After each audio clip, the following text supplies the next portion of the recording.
I'm Alexandra Sewer, and I'm a new lecturing professor and the speaker series coordinator for the Fashion and Retail Studies program. I'm so pleased to be here this afternoon to have the chance to introduce our guest speaker, Diane Ellis. Diane joined The Limited, located here in New Albany, Ohio, as the Chief Executive Officer in August 2013. Prior to joining The Limited, she was the COO of Brooks Brothers Group in New York City and served as the founding partner of Lighthouse Retail Group in Pittsfield, Massachusetts. Diane comes to us with extensive leadership, strategic planning, marketing, and industry experience. She is responsible for all company revenue and operations for both retail and outlet stores, human resources, supply chain, IT, merchandising, planning and allocation, product development, sourcing, e-commerce, legal, finance, and marketing. Woo! With such an impressive resume, we're excited to hear from Diane. Please join me in welcoming Diane Ellis.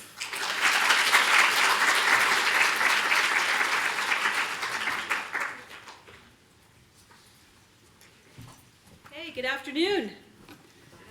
Good afternoon. All right, do I have to do this? OH. All right, that's what I do with my team when I don't get a rousing answer.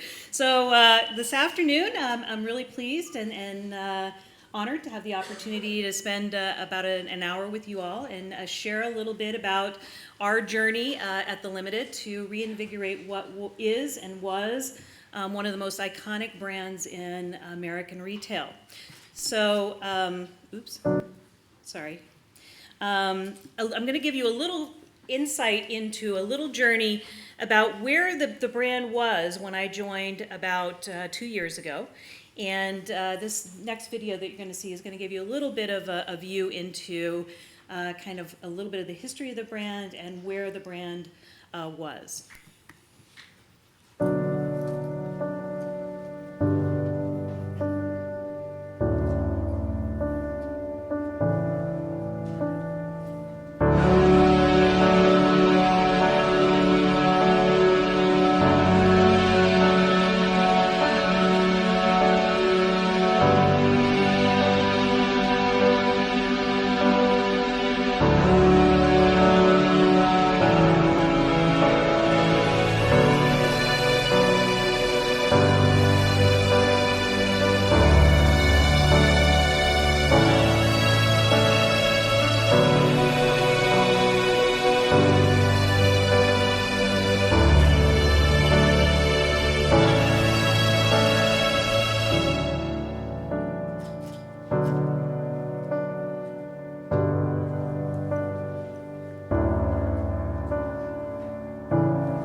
So that just gives you a little bit of a glimpse into the history of the Limited.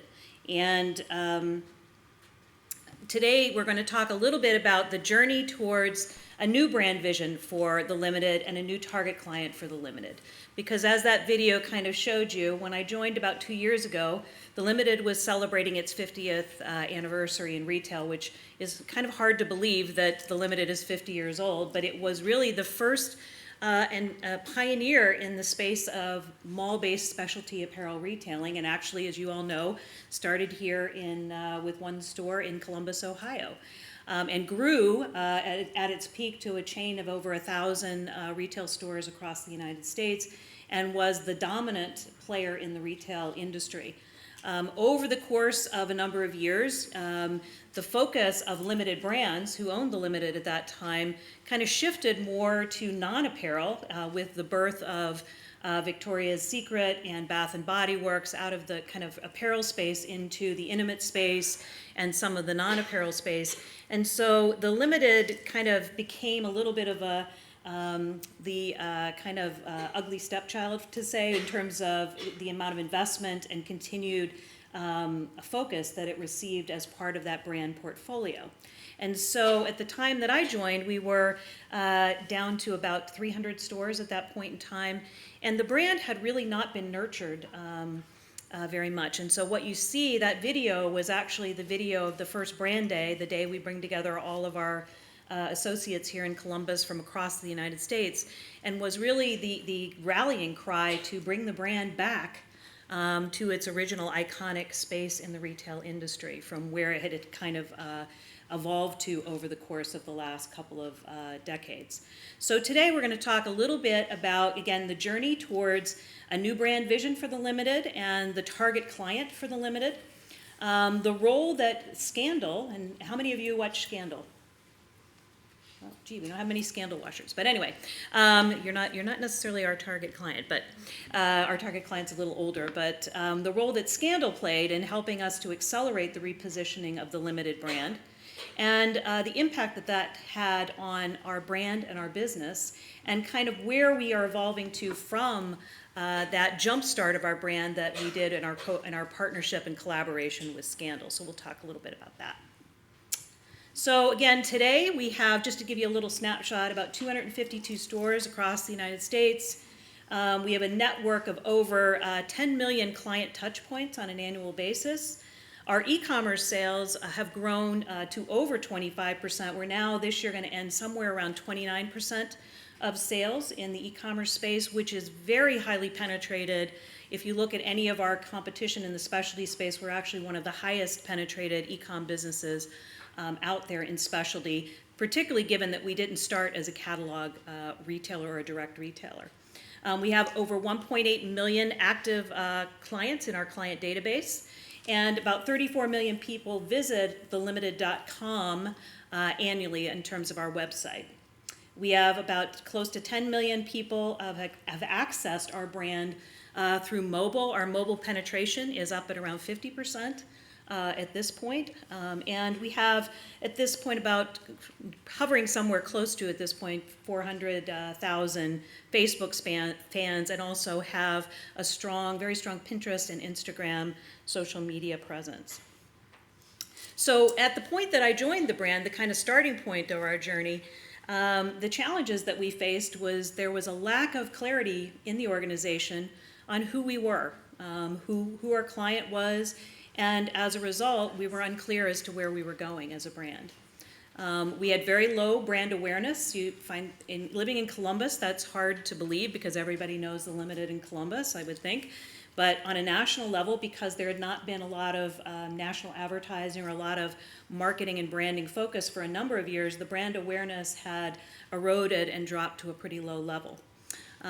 There was lack of clarity in the eyes of our customer as to what the brand stood for. You know, the brand had kind of vacillated back and forth in search of a client. So, you know, we went from being fun and flirty to sophisticated to classic, and the brand kept kind of changing its positioning. And so, therefore, the consumer did not know what the brand really stood for.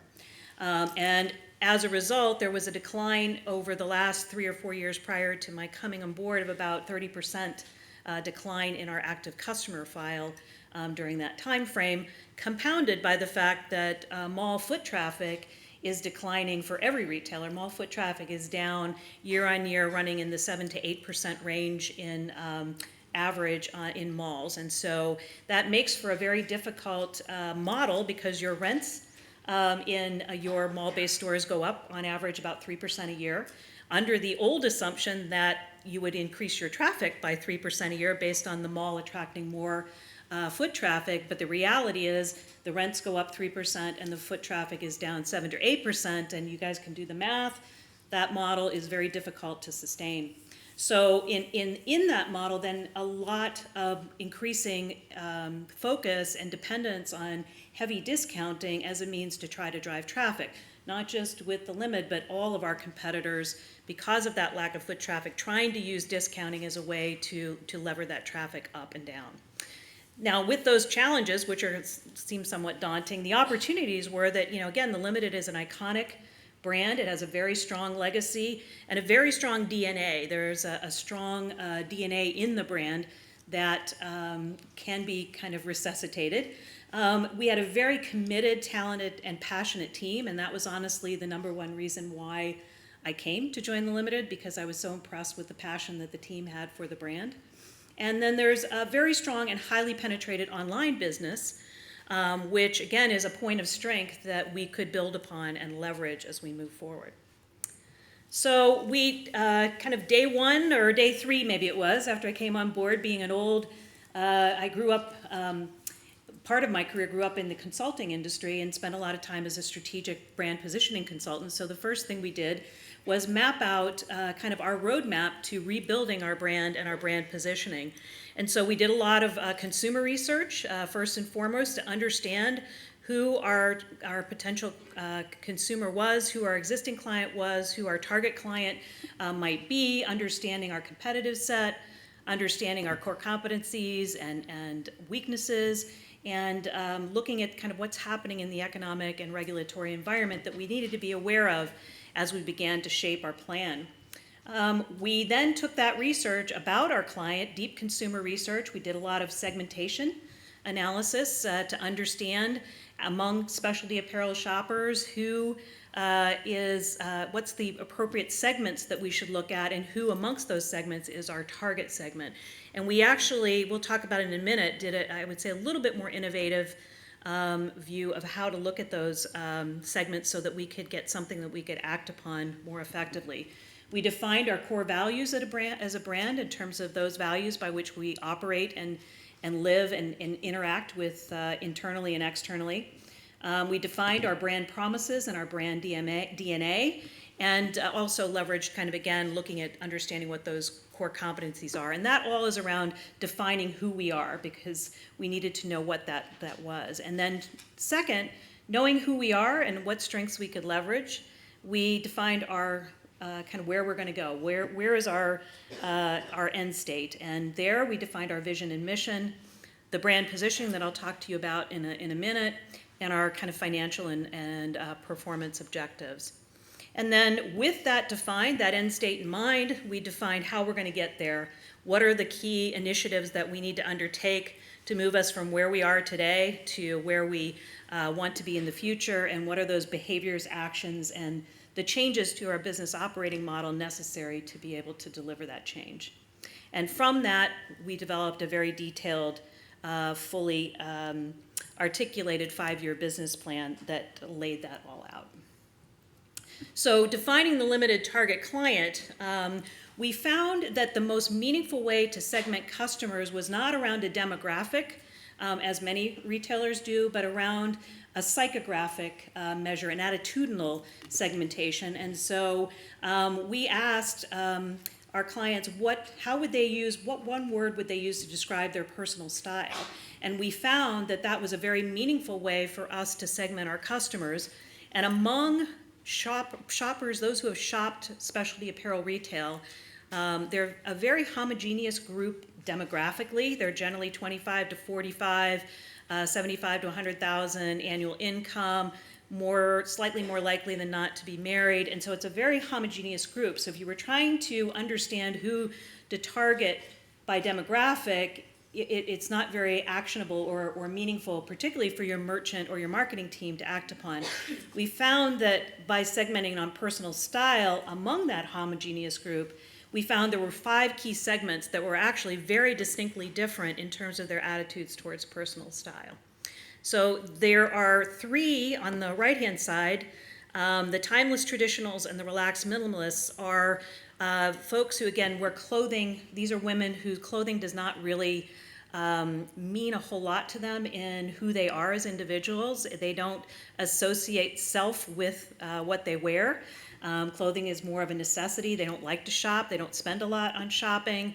And they're very driven by generally more by low price or convenience. And so they were not a very attractive segment for us. It's hard to build a successful retail business around people who don't shop much and don't like shopping.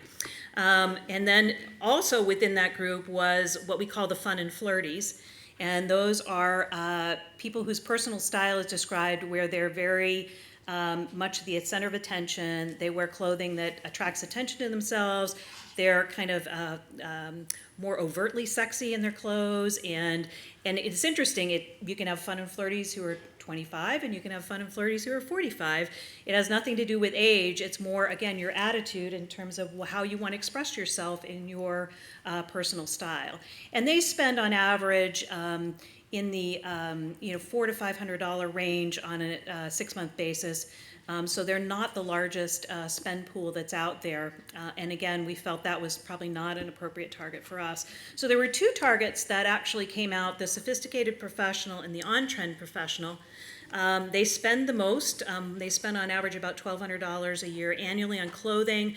Clothing is very much about who they are. They love to shop. They're high-frequency shoppers. The difference between the 2 is the on-trend professional is driven more by pure trend. They will wear a trend, whether it's complementary to their body or not. So they will take the trend in its purest form. So that's, if there are trapeze jackets are what is kind of forward in fashion at that point, they will wear the trapeze jacket in its fullest expression. A sophisticated professional is driven more by clothing that is complementary to her body, and so she looks for clothing that trapeze jacket will be modified so that it's more complementary to her shape.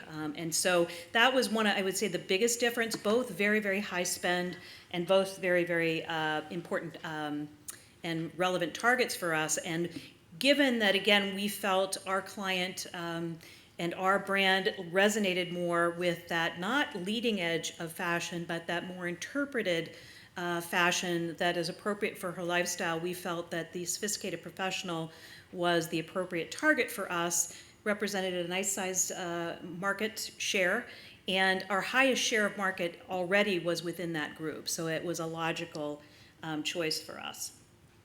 And so a little bit more about her. Again, she's the sophisticated professional. We refer to her affectionately as the SP, who has it all: friends, family, career, and she sees herself as a leader. That's another key insight into her. She leads whether she's in a hierarchical position of leadership or she leads from any seat. So she doesn't wait for others to give her permission to lead. She just is someone who is, the term she uses a lot actually when we do research with her, she calls herself and others like her a go-getter. It's the highest market revenue segment amongst specialty apparel shoppers within that kind of core mall-based group. And again, they spend about $869 per 6 months, so it's somewhere close to $1,700 on an annual basis. And low price is not a primary driver for her. She does not look for low price on the ticket. And so other aspects of whether it's the right style for her, whether it fits her lifestyle, whether it's versatile, are much more important to her than price. We own a significant share already at the point we started with the SP, and we're the number 2 retailer and owning the largest share there with about 94% awareness among that segment. So we did have a good aided awareness, at least within that group, to work with. The high average basket size, again, she buys, her transaction size is relatively high, and her frequency of purchase is high as well. High standards, strong sense of self, and she looks for fashion that is, again, she wants to be appropriate, she wants to be current, she wants to be modern, but she wants it to be effortless for her to fit into her lifestyle and her wardrobe. She's college educated with children and is an average of 35 years of age, but again, it ranges from 25 to 45, and her household income is north of 70,000.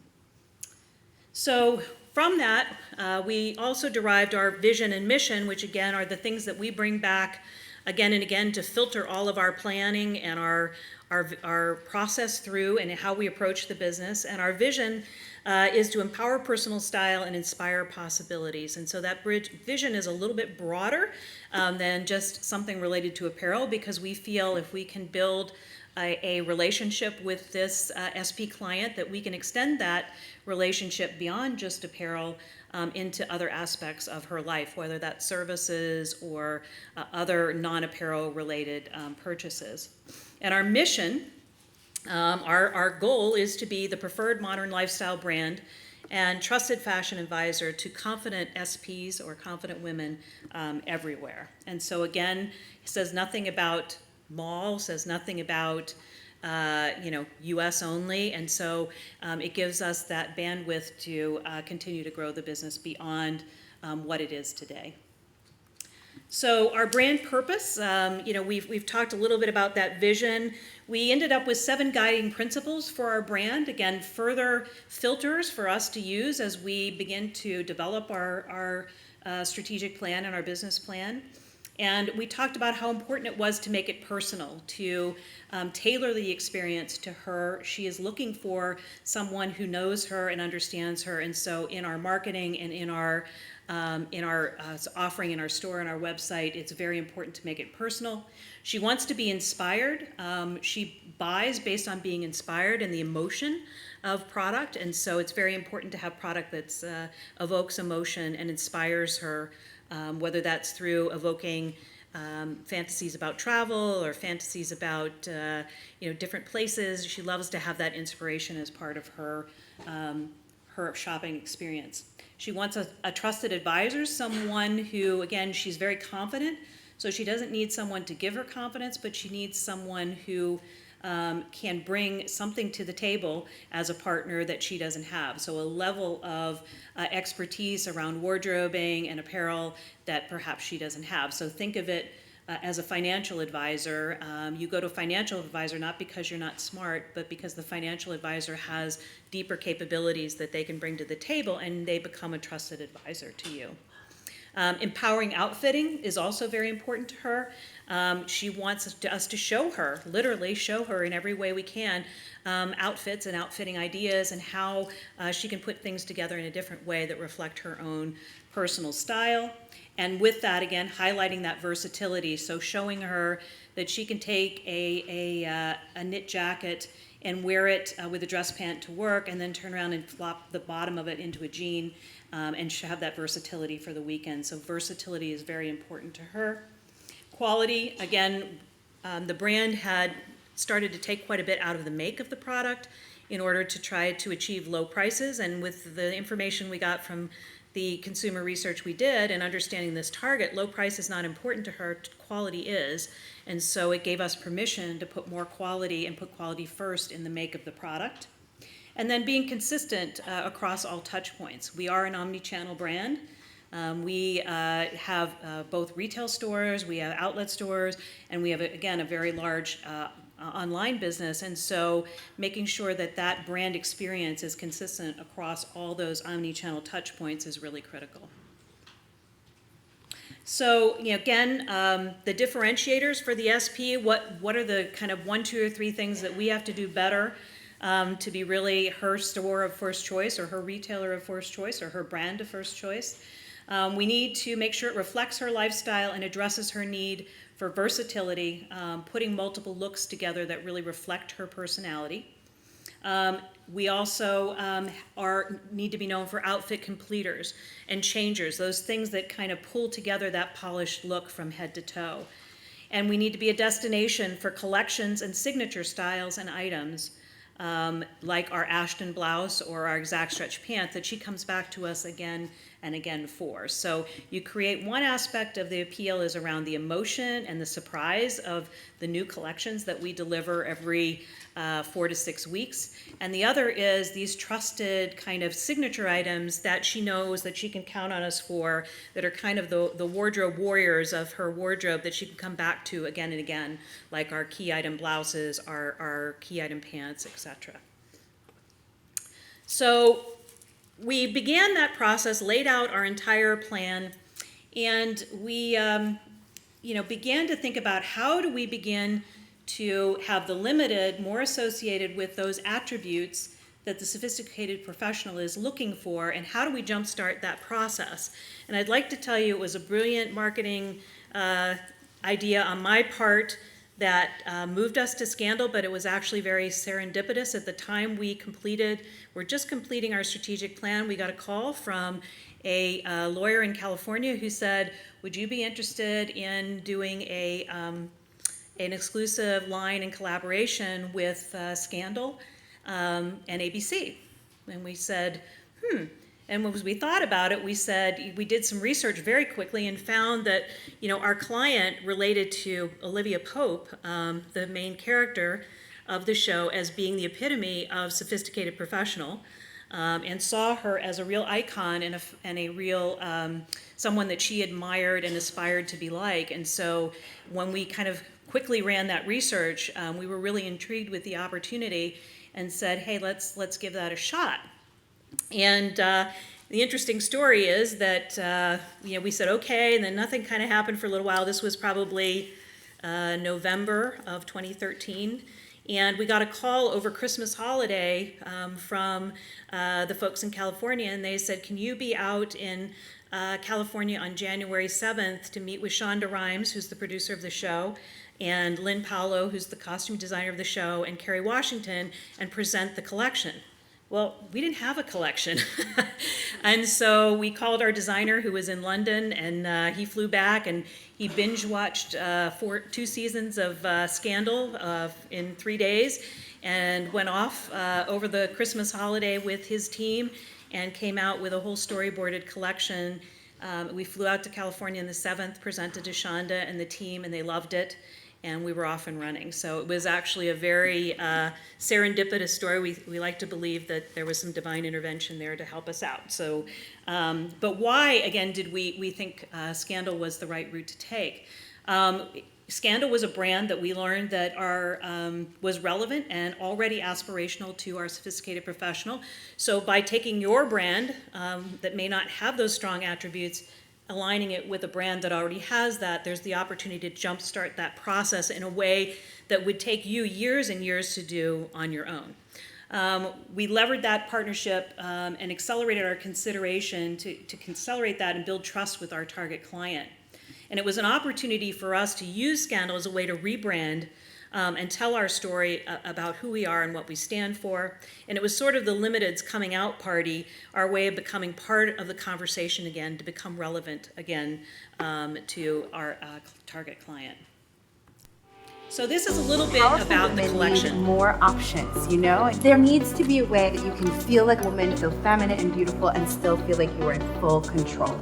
Olivia Pope was clearly inspiration for this collection because of her sophisticated style and the relevance that it has for our brand. Overall, we're trying to show a very feminine woman, but she's strong and intelligent. Today's woman needs to feel good. And when she feels good, she's going to present herself more confidently. And that new confidence is really the new power dress. We've really been a team. Elliot Staples, who's the head designer at The Limited, and Lynn Paolo, our costume designer, and myself have been this dynamic trio working together from beginning to end on every level. There are 78 pieces in this collection.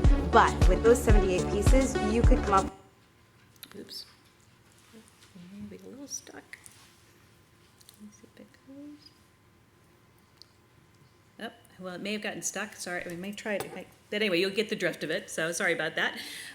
But Elliot ended up working very closely with Lynn Paolo, and who's the designer for the show, and Kerry Washington directly. And actually, it ended up, the collaboration grew from being just with Scandal and ABC to being with Scandal and Kerry Washington and Lynn Paolo, and so we had the three partners. And actually, she was very actively involved in, because she does, and she and Lynn both have very strong feelings about how clothing tells the story of the character of Olivia Pope. It's so integral to who she is as a character that they felt it was very important for them to be involved directly in it. And so our objectives for Scandal, again, were to increase brand awareness and clarify those brand attributes. It was a way for us to reach and attract new clients because we were able to leverage those SPs who were part of, the whole fan base of Scandal. And that's where, for those of you, I noticed some people looking at the title. Those are called gladiators, by the way, for those of you who don't know. The fans of Scandal are called gladiators. And so we had that whole population of gladiators who we could attract. And it was an opportunity for us to also reach out with a compelling story to the Limited's existing clients and also our lapsed clients from the brand. It was a way for us to increase share of wallet amongst our existing clients, and particularly, again, those sophisticated professionals, because it was, again, something that was very relevant to them. It was a way for us to drive margin and lessen dependency on discounting. This product was probably about 25 to 30% higher average ticket than our core product at that time. And it allowed us, again, to accelerate that rebranding and serve as a catalyst for the Go Forward brand platform that we were going to be building and sustaining. And it also, because the quality level of this product, commensurate with a higher ticket, was so much, it was phenomenal quality and value for what that product was. It helped, the goal was to help it change the perception of the quality of the brand amongst our existing clients. And this is a little bit about the launch media that we received from the collection. Come on, let's go. Yeah! Let's go! All right, okay. All right, okay. All right, okay.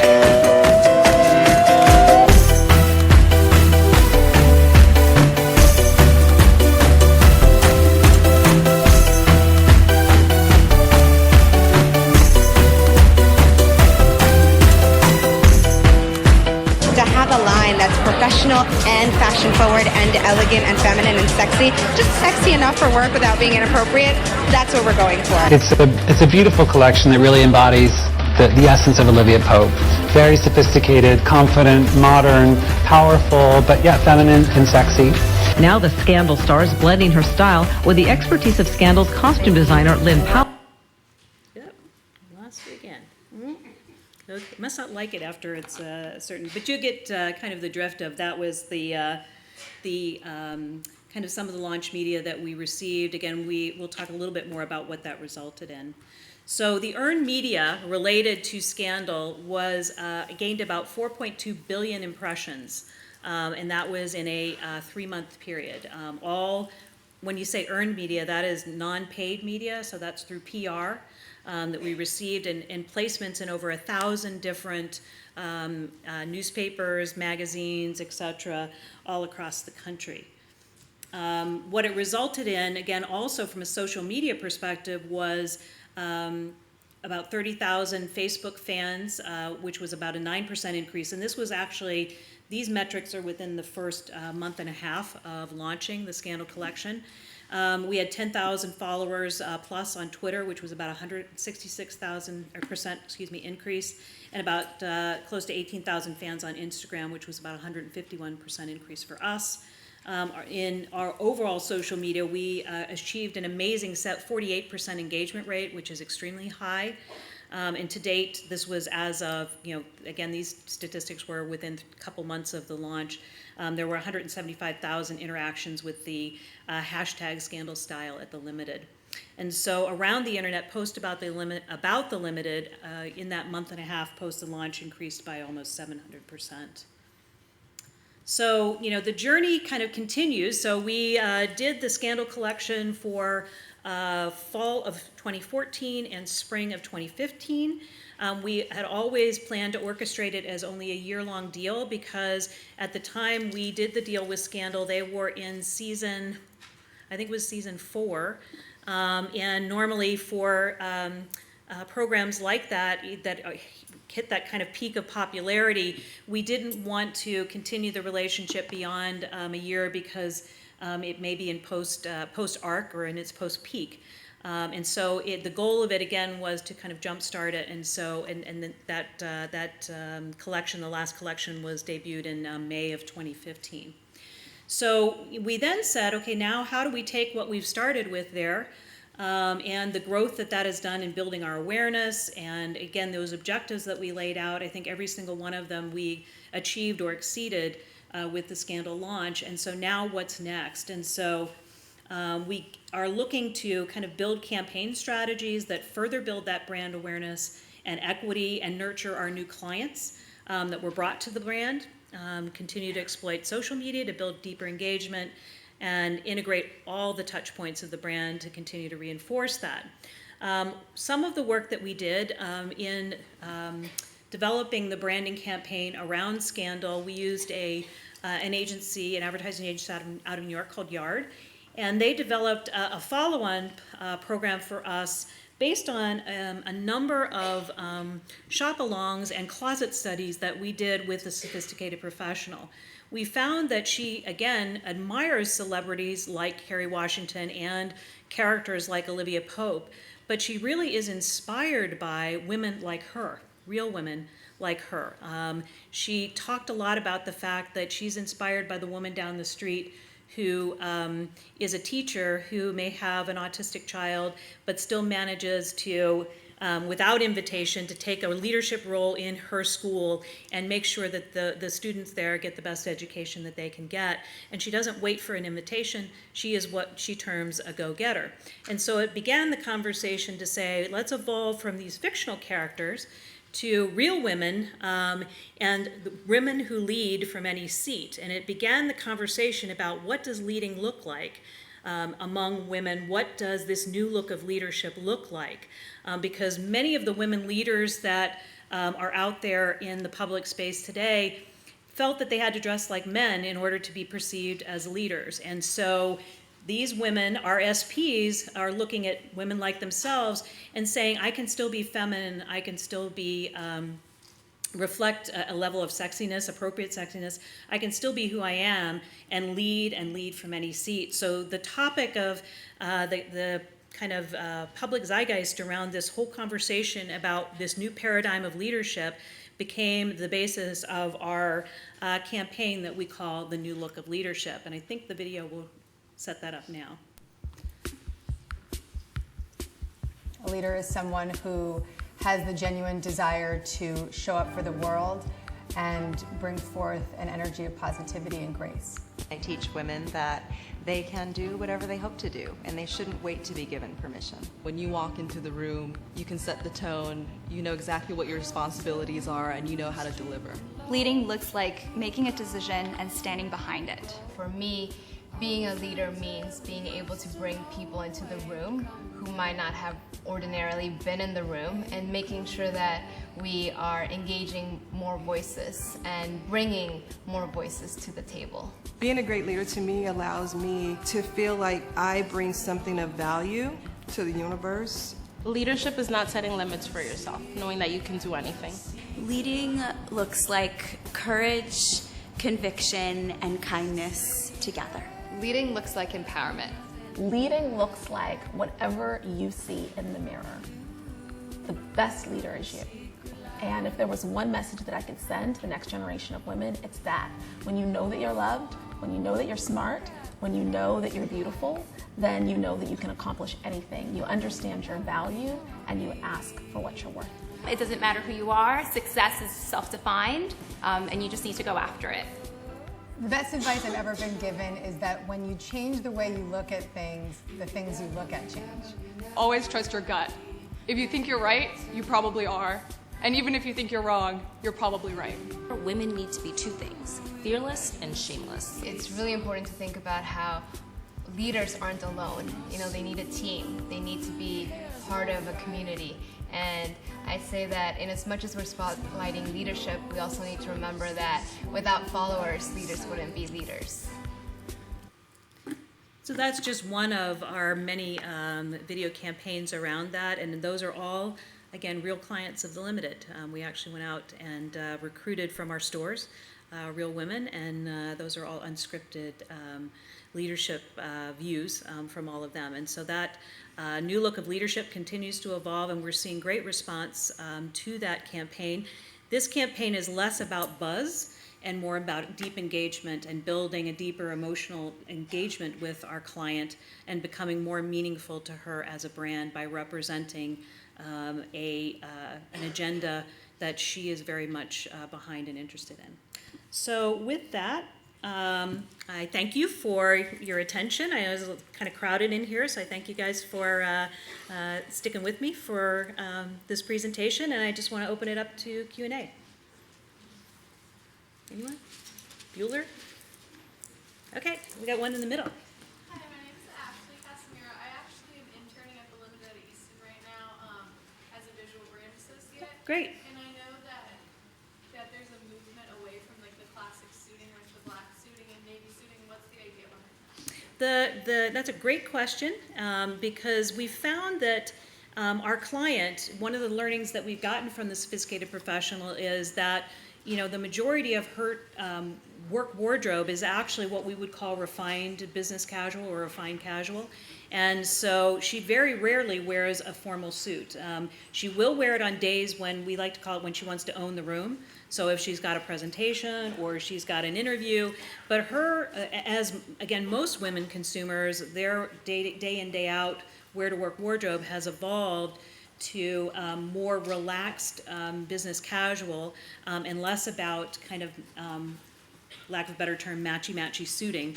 And so we are evolving and still carry it, we'll still have it, but it won't be the dominant portion of our mix as it was in the past. And so we've migrated away from it and we'll continue to accelerate that migration to more relaxed separates. But that's a great question.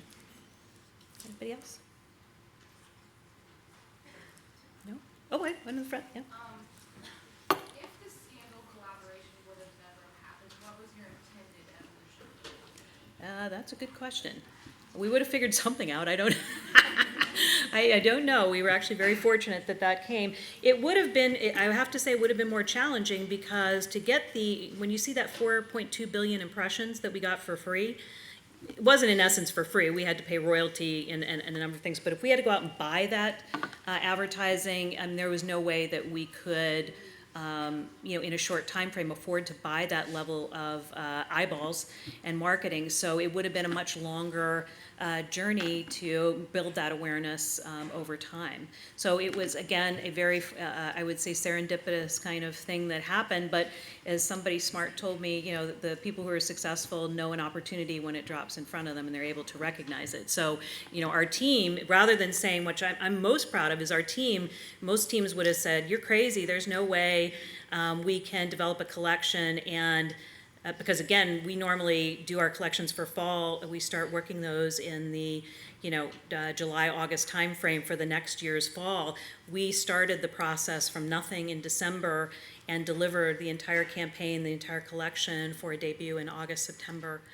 So the team, again, took that challenge and said, this is an opportunity that you're never going to get again. You have to figure out a way to make it work, and so they did. So I'm very proud of the fact that they didn't tell me I was crazy, and they went along with it, and it ended up being a wonderful journey for all of us. We learned a lot, and we're really proud of what we delivered. Great. Anybody else? Yep. Do you see The Limited branching out and kind of moving towards international shores at all? We actually explored that. That's a great question. Right now, I would say probably not. The brand, we need to build the brand strength a little bit more. We don't have, interestingly enough, you'd be surprised, when The Limited was bought out of the Limited brands and the stores that were bought out, there actually are no stores in New York City or in downtown San Francisco. We tend to be very concentrated in the Midwest, the South, Texas, And so without a presence, a strong brand presence in New York City or on the West Coast in San Francisco, we have some presence in LA, it's very difficult as an international, to expand internationally because you don't have that kind of brand awareness. And so we did some research to see what the brand awareness was. And actually the highest brand awareness for us is in South America and surprisingly enough in India. And Mexico. And so if we are to expand internationally, that would be where we would go. But we actually ship to 27 countries internationally through our website, and we feel the web is a more efficient and appropriate way for us to put our beachheads out there without putting brick and mortar retail. It may come later, but that growth and growing our e-com business internationally is probably where we'll go first. Yep. One in the middle.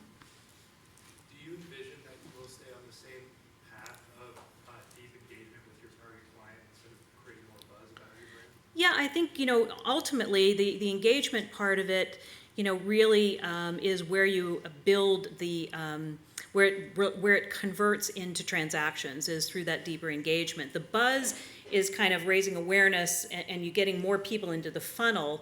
But what we found is we now need to make sure the people who are kind of in that purchase funnel, we need to create advocacy and begin to build more of that advocacy for the brand to make it self-sustaining. You may end up doing some jump starts to it occasionally, but we think, again, we have the opportunity through advocacy and building this kind of emotional connection to our client to be able to continue to build our client database and our brand and continue to grow that way, as opposed to more buzzworthy, although they are fun. They are fun, yeah. What was like your personal journey and some of the lessons learned from like almost 20 years in consulting into the transition of like leadership in the retail space? Well, I like to say, I don't want to do as I say, not as I do. I'm a college dropout, so I was a musical theater major, and I dropped out of college in my second year and ended up in retailing by having to find a job. So I started working in a store as a sales associate. But the journey from consulting, as my career evolved and I ended up finally going into consulting, I like to call it like my PhD in retail because you got an opportunity to spend, I think I worked with almost every major retailer in the United States in some capacity as a consultant, with the exception of Walmart. I never had the opportunity to work with Walmart, but most of the major retailers we did some level of work for. And you got to see kind of the whole gamut of different management styles, different leadership styles, different operating models. I've done consulting in grocery, I've done consulting in the toy industry, in hardlines, in electronics, to apparel, to men's, to women's, to shoes. So you got to see kind of from an outside lens what works, what doesn't work. You get to take snippets of leaders' characteristics and ways of working and kind of meld those into your own. And I think that was an invaluable experience.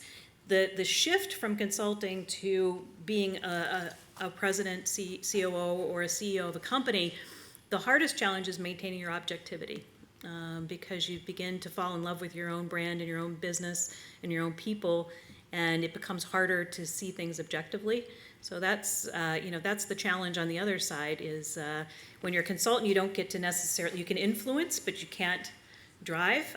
When you're an owner or a line owner of a brand or a leader of a brand, you get the opportunity to see it to fruition and drive it, but you also become very wedded to your own, your own work and your own team's work, and it's always a constant challenge to stay objective. So it's great to have people around you who will smack you upside the head and say, hey, you're drinking the Kool-Aid, you need to kind of, get real, you're not, there's issues or there's challenges there. So it's an interesting, I think a really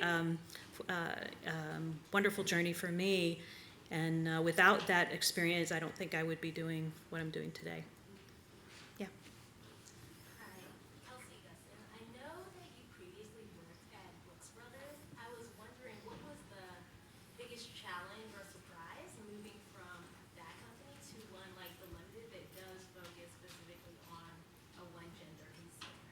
Well, it's kind of interesting. I would say that the gender part wasn't the bigger adjustment. I think the nature of the two companies are very different. One is a family-owned sole proprietorship, private company, and limited is owned by private equity. So it's a very different kind of ownership structure. And so the sole proprietorship structure, or privately owned, generally you have an opportunity, you're in it for the long term. The view of it is very long-term rewards in nature. You're able to invest a lot ahead of the curve. The return on investment expectations are much longer.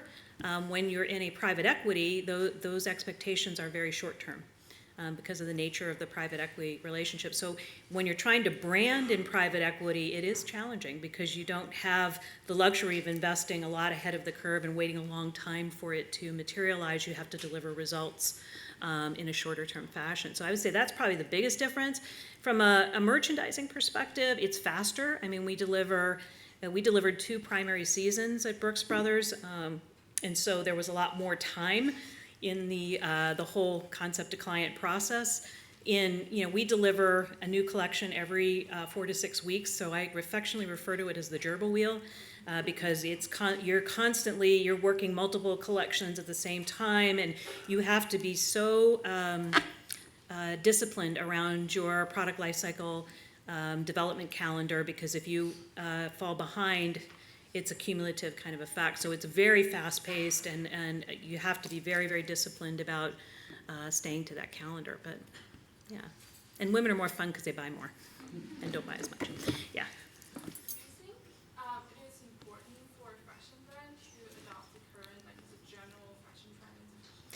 You have to be reflective of them, and I think that's why that nuance between the on-trend professional and the sophisticated professional was so important to us, because our client is not leading fashion. She wants to know that she wants to look around her and see it in magazines, see it amongst her peers. She doesn't want to be viewed as inappropriate, and so for us, we have to reflect it. So if a wide crop pant is kind of has evolved from being leading to kind of forward, still forward, but not passe. We have to figure out how do we adopt that wide leg trouser in a way that it feels it's complementary to her body. How do we tell her how to wear it? How do we tell her what shoes to wear with it? How do we tell her how to integrate it into her wardrobe? For our client, we can't just put it out there and expect her to get it. We have to make sure we explain it to her and make it relevant to her, and give her permission and help her understand how it fits into her wardrobe. So we have to be reflective of it, and sometimes when you get you go a little bit too far, where you're not reflecting those trends enough, she'll tell you, because she'll say, I'm not seeing enough newness, and it starts to look dowdy to her. And so it's a very fine line between being too forward and we do a lot of research. We test every one of our products through a tool called First Insight, where we take all of them through a client gaming tool to have them rate those products so that we understand what kind of acceptance we're going to get before we ever even place orders on that product, et cetera, and trying to understand, again, what level of acceptance she's going to have to that product so that we can tailor the buy and the marketing accordingly. Good question, though. Anybody else? Okay, great. Well, thank you guys. Appreciate it. Have a great afternoon.